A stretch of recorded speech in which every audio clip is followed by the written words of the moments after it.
so let's take you to Canada right now, where we are getting an update live and in real time right here on CBS News 24/7 on the plane crash that happened. And Toronto Pearson's Fire Chief Todd Aiken and Khalil Laramet from our COO of Toronto Pearson. With that, I'd like to welcome Toronto Pearson CEO Deborah Flint, who will take a couple of questions after her remarks. Following that, our first responders are available to also answer some questions. Thank you. Thank you, Karen, and good morning to all. We are providing a third update this morning on yesterday's events as the accident transitions to the investigation phase, and I will share more on that investigation phase and what to expect shortly. First, however, it's really important to recognize how grateful we are that there was no loss of life or life-threatening injuries in yesterday's accident. You know, every time you board a flight, you are greeted by flight attendants and by flight crew often. It's their job to make us comfortable and confident about the flight ahead, and they do an incredible job with that. But we saw the most important role that they play in action yesterday. The crew of Delta Flight 4819 heroically led passengers to safety, evacuating a jet that had overturned on the runway on landing that was amidst smoke and fire.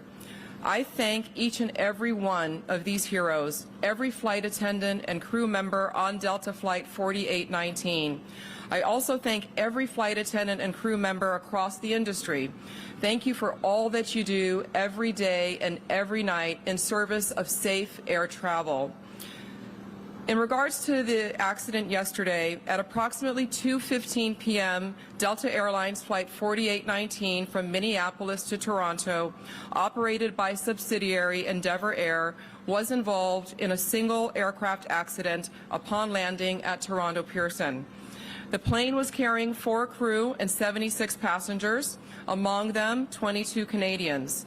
Flight attendants, flight crews, and airport emergency workers and responders mounted a textbook response, reaching the site within minutes and quickly evacuating the passengers. At the time, there were 21 injured passengers, ranging from minor to critical but not life-threatening injuries. A total of 19 passengers went to the local hospitals, with 2 more going to hospitals in the time period after. At this time, Delta Airlines has reported that 19 of those passengers have been released and 2 remain hospitalized. Our thoughts go out to all of the passengers impacted and their families. We have taken great time and care to extend care to each of the passengers that were here after the accident. That includes comfort as well as support in their emotional well-being in the hours since the crash. We have completed the reunification process for all of the remaining passengers, and we'll continue to care for them during this extended time. I will now give you more information about the operations at Pearson yesterday and what to expect in the days ahead.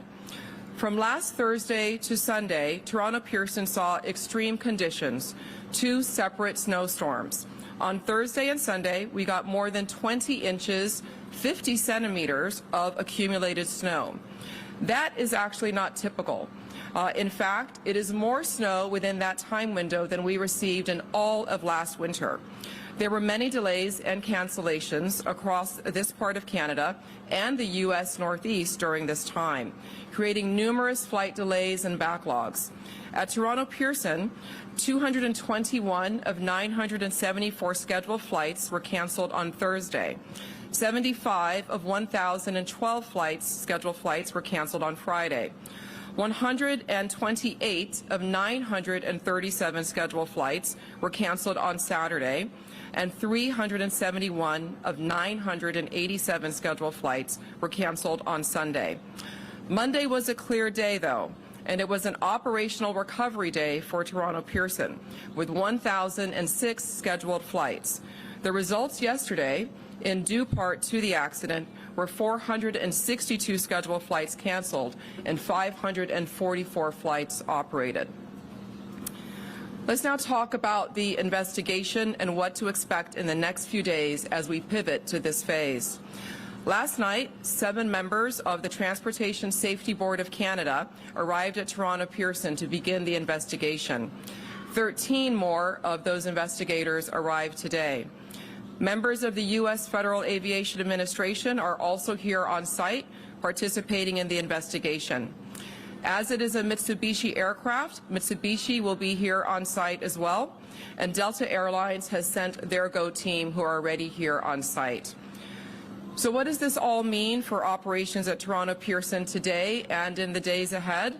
Our Emergency Operations Center does remain open, though operations on the runways resumed at 5 p.m. Eastern Time yesterday.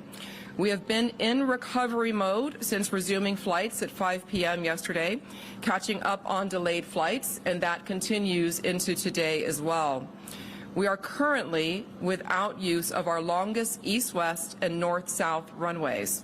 This and ongoing expected additional weather conditions today will affect how fast we recover operations, particularly with departure of aircraft. We do expect that the investigators on site will be reviewing the aircraft on its current configuration on the runway for the next 48 hours. And we are looking to get to support that investigation and the removal of that aircraft off the runway, at which point we can do our inspections and then return that runway into service. Toronto Pearson will continue to provide you all with operational updates, but this is now an active investigation time, and you can expect to start hearing more from the investigating authorities about the accident that happened here. We expect that the Transportation Safety Board of Canada will be issuing a statement with more information around that later this afternoon. In closing, I thank the industry, the community, and all of our employees here and across the sector for all the work that they are doing to support this incident and those affected, and that they do every day. Air travel remains the safest form of transportation. We are proud of that record here, and at times like these, we're very grateful and thankful of how the community and the industry comes together as one. Thank you. We'll now take a few questions. Folks who maybe can come up to the mics if possible, or if there's a mic in the audience. Okay. Sure. Hi there. Alex Capriello with News Nation. A question about the conditions yesterday. Obviously, you just explained the extent of the snowstorms that came over the past few days. Wondering if there's been any developments or any comment about what exactly it was like on the runway in terms of iciness or wind gusts. Last night we heard the fire chief say that he did not believe that that played a role in this crash at all. Is that still the theory here? And if so, do we have any developments on what caused the crash if it wasn't weather related? Okay. Yeah, this would not be a time for us to have theory or to speculate on what caused the crash. So as I shared, we have a number of agencies that are here that are responsible for doing a thorough and full and complete investigation to determine all the causal factors, and we are looking forward to getting those results and to sharing those, and those will be shared very publicly once they are received. And I understand that if you don't want to speculate about the crash, but can you tell us then what the condition of the runway was like at that time of the impact? I mean, was it slick? Have your teams been able to determine that? I look forward to sharing all of that information at the proper time. Again, those are all the details that are going to be covered during this investigation, and that is active currently. Viosa Isai from the New York Times. I have one question and a follow-up. Does air traffic control handle CRJs differently than other aircraft in crosswinds? The air traffic control is responsible, NAV Canada, for all of the aircraft activity here at Toronto Pearson and in the surrounding areas. They will have to respond differently themselves as to how they manage those aircraft uniquely. And how do you decide to pause operations because of wind, and who makes that decision? That is a cross-collected decision that is made between NAV Canada and the pilots during live operations. We are not pausing operations. We do have a slowdown in the operations due to 2 of our runways being closed for operations at this time, and those are the key contributing factors to the delays. Last question. There's no Delta or TSB representatives on the stage with you right now. Are you able to speak to why they're not present? We've been very much in communication with all of those involved, all of the agencies, Delta Airlines and others. We've all had quite extensive communication. They've been in our EOC, our Emergency Operations Center. So the system and the response to the accident is working as planned and going quite well with our partners. John Worrell with the Associated Press. Two questions. One is the two people who remain in the hospital. Any timeline on how long they may remain? I do not have that information. Do you know what condition they're in? What we do know is that, again, 19 of those that were hospitalized are no longer hospitalized. The two that remain, none face life-threatening injuries from what we've been briefed and what Delta Airlines has released as well. And just finally, Deborah, given what we saw from all the videos that are on social media, and I'm sure what you've seen internally, how is it more remarkable that everyone was able to, survive this incident? There are so many factors that lead us to have gratitude today.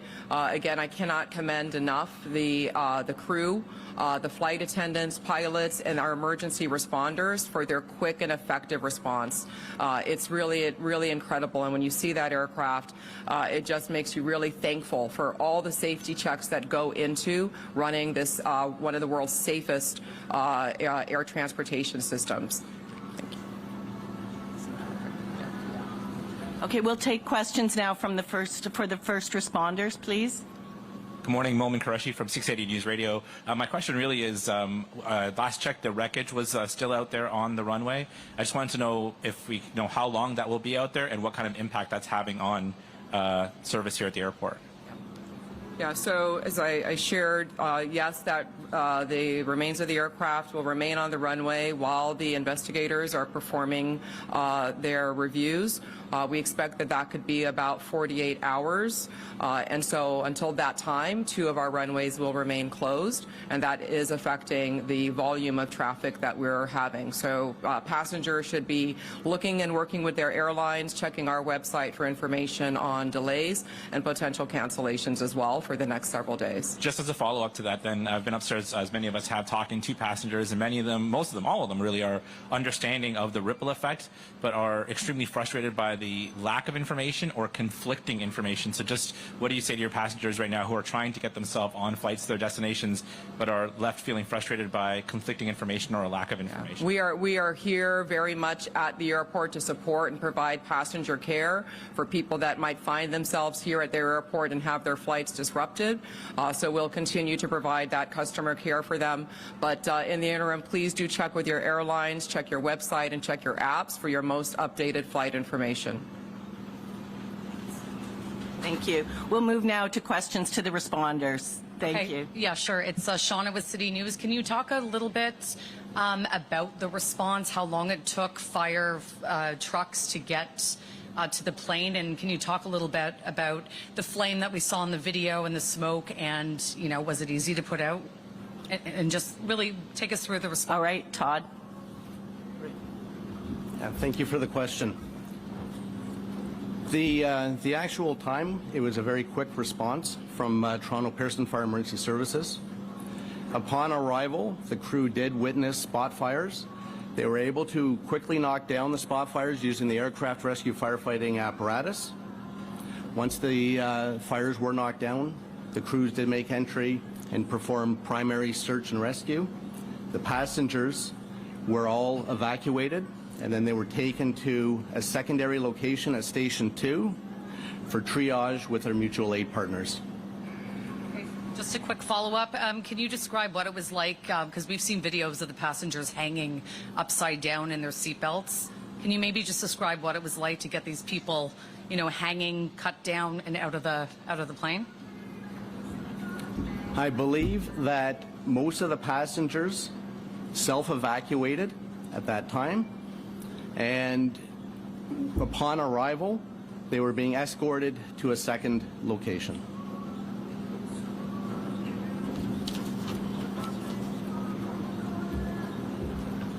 Hello, Nate Foy, Fox News. I'm just seeking some clarity from a first responder's perspective on the elements and how they played a role in your efforts yesterday. I know a lot of people are hoping for some clarity on what the fire chief said, and it sounds like you guys won't give us that, but can you tell me what it was like out there on the runway as you were doing your job?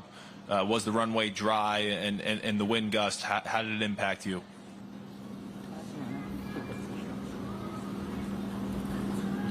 And like we mentioned, it's very early to make any conclusions. I know I provided a little bit of information yesterday for transparency. Today, now we have an active investigation. Therefore, any of those questions would have to be directed toward Transportation Safety Board.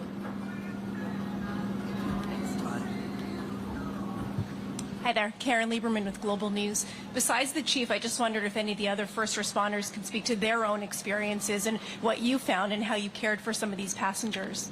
Sure. Mark? Thank you for the question. Mark Andrews, Deputy Chief with Peel Regional Police. I'd like to, before I answer the question, I'd like to say that our thoughts and prayers are with the 76 crew members and 4 passengers and their families that were impacted by yesterday's events, which fortunately had the best possible outcome for all of us. Our response as Peel Regional Police, we're the police of jurisdiction. We have a really robust presence here at the airport.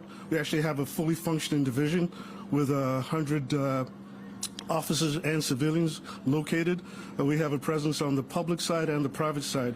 So we were able to respond in a very timely fashion along with our first responder partners.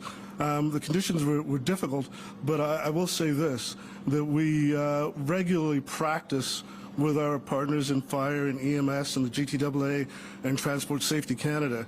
So we were prepared for this event, as extreme as it was. And our men and women, not only in policing but across all the first responder services, did a tremendous job. And in my mind, no doubt saved lives. So I'd like to acknowledge that. There was some impact, on the police of jurisdiction being ourselves, not only here at the airport, because as you can imagine, we don't have surge capacity to deal with something like this the way they do in the private industry. We had, at one point we had 50 police officers responding to the circumstances here at the airport and the surrounding environment. What I'd like to do is thank our partners at the OPP, Commissioner Tom Creek and Chief Marion Demke, because they supported us through the aftermath of the incident by sending officers to support both of our public divisions, 11 and 12 Division in Mississauga. All in all, it was a great response by first responders supporting GTAA and our TSB partners, but it's something that we've practiced and we're well prepared for should this happen again going forward. Mississauga Fire and Communications Services received the 911 call. It's called a crash alarm, so we get it directly from Pearson into our communications center. So we had a very quick response. We had 6 apparatus from Mississauga Fire respond. It was a combination of aerials, engines, and squads. In addition, we sent our command vehicle and also a tanker. We also had an acting platoon chief, a district chief, and myself that attended the scene. I took a position within their emergency operations center. Just to reiterate what Deputy just said, annually our firefighters participate in joint training with Pearson Fire at a location called Festi. It's a training facility. Our primary response is to assist with water supply, search and rescue, rehab, and medical support. The Mississauga Fire and Emergency Services and Mississauga Office of Emergency Management participates in 2 annual emergency exercises that are held at Toronto Pearson International Airport each year including a high-level tabletop command exercise and a full-scale boots-on-the-ground emergency exercise. In addition to the exercises conducted each year at Toronto Pearson International Airport, the City of Mississauga conducts its own functional emergency exercise, and we did that in 2021, examining an aircraft accident occurring within the City of Mississauga. This exercise included partners from various organizations, including those represented in the exercises held here regularly at Pearson. The Mississauga Fire and Emergency Services and OEM provides emergency management training to regional partners from various organizations who may be involved in the response to an aircraft accident, amongst other emergencies. The Mississauga Office of Emergency Management can also serve as a conduit between the city and the Provincial Emergency Operations Centre if provincial-wide coordination for the response and recovery of community impacts during an emergency is required. During an aircraft accident, the Mississauga Office of Emergency Management can assist in the coordination of providing municipal services if requested by our community partners who may be impacted in the event. This could include transportation like buses, facilities, or heavy equipment. The City of Mississauga has developed its own aircraft accident emergency plan, which conforms with and operates in conjunction to the airport emergency plan developed by the Greater Toronto Airport Authority. Thanks. That was a fulsome response. I just also wondered if anyone can speak to the nature of some of the injuries. Do you want to speak to some of the nature?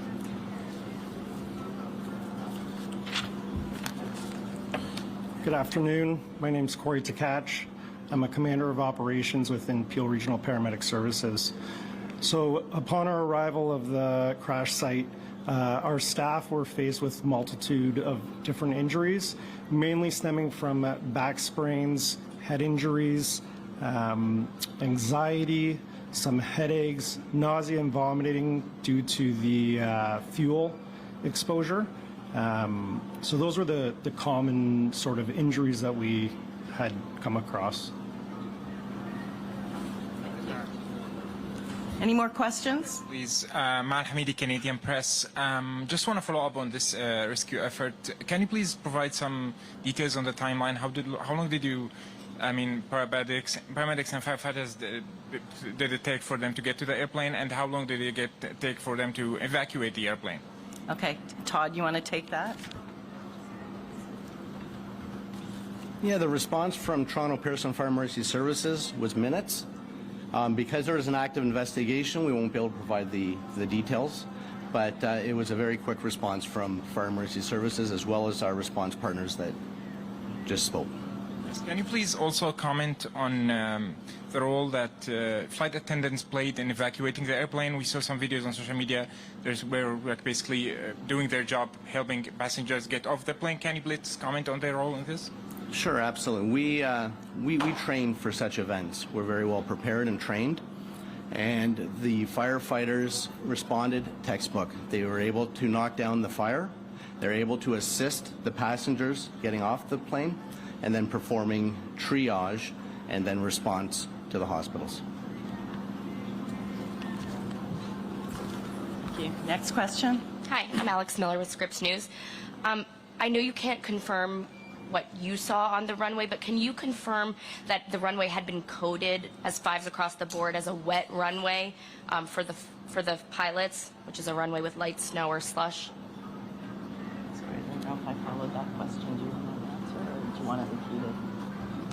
Get it? Yeah, like I mentioned earlier, because there's an active investigation, that will have to be directed towards the Transport Safety Board, please. Hi, Jessica Murphy, BBC News. I want to go back to something Mr. Andrews said. You talked about difficult conditions that rescuers faced on the ground. I'm hoping you could go into a bit more detail. Sorry, with who said? Sorry? BBC. Oh, no, sorry. Peel Regional Police. Peel Regional Police. Thank you for that question.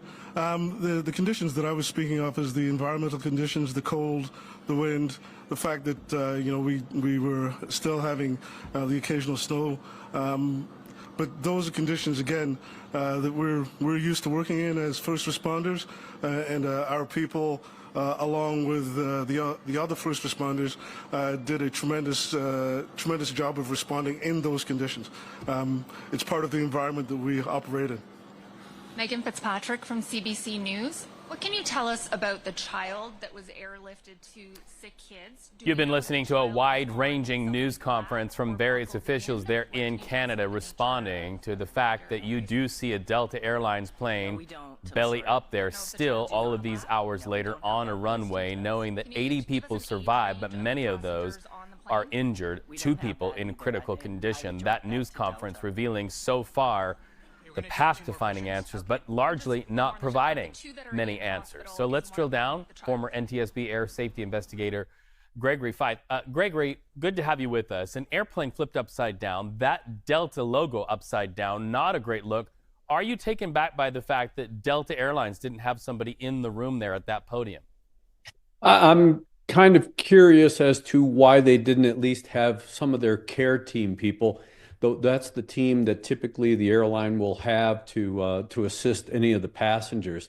So I'm surprised that they didn't have that. But again, that's Canada. They run their own type of investigation here in the United States. Of course, the NTSB with our Family Assistance Act, there would typically be a representative. But I'm sure that Delta Airlines and Endeavor are working with the passengers and the families of those passengers to provide them whatever support they need. Yeah, and something that did come out of that news conference is an understanding of 24 hours and 48 hours before this crash happened. So many flights canceled in the days leading up, but it looks like, at least for the day of this incident, they felt like they could start catching up.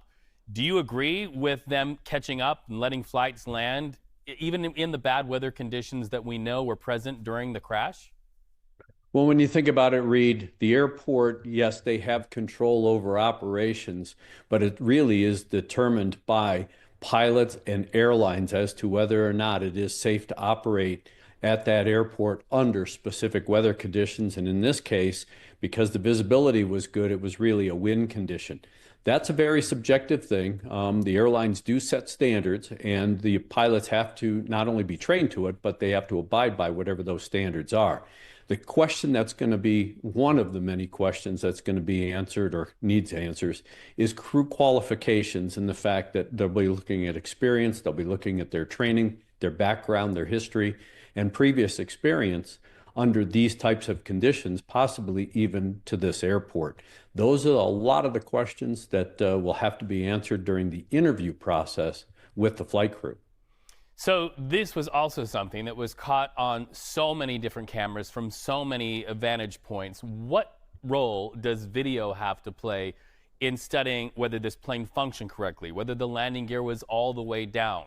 Because to me, it looks like a belly landing, and a very hard landing at that. Tell me about video and the crucial role that video will play in this. Video in this day and age is unbelievably good, especially for accident investigators. When I first started with the NTSB a long time ago, we depended on witness statements, trying to track down witnesses and then ferret out fact from fiction.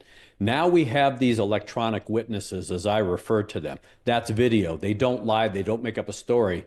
The video is the video. Right. And now the analysis by investigators takes place. In this particular instance, with these new videos that have surfaced over the last 24 hours, they really give a good representation as to what the aircraft was doing in the final moments before touchdown. And you can tell from this video that the aircraft went to a right wing low attitude. The brunt of the impact, or the high energy impact on landing, was on the right side. That's what failed the right wing.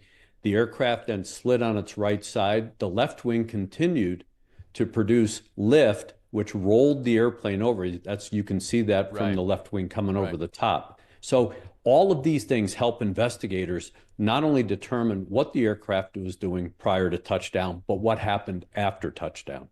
Right. And, you know, the examination into what went wrong, very crucial, very important, but also important, and we have about 15, 20 seconds left, also very important looking at what went right. And it looks like these passengers had their seatbelts on. We all land, we all know, stow your items, get your seatbelt on. It looks like that is something that went right here and potentially saved lives.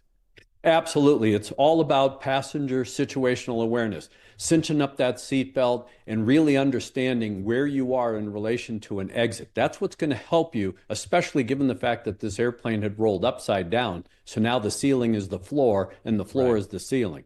All right, Gregory, thank you so much for that conversation. We appreciate it so very much. I'm going to abide by every rule right before a landing, as always.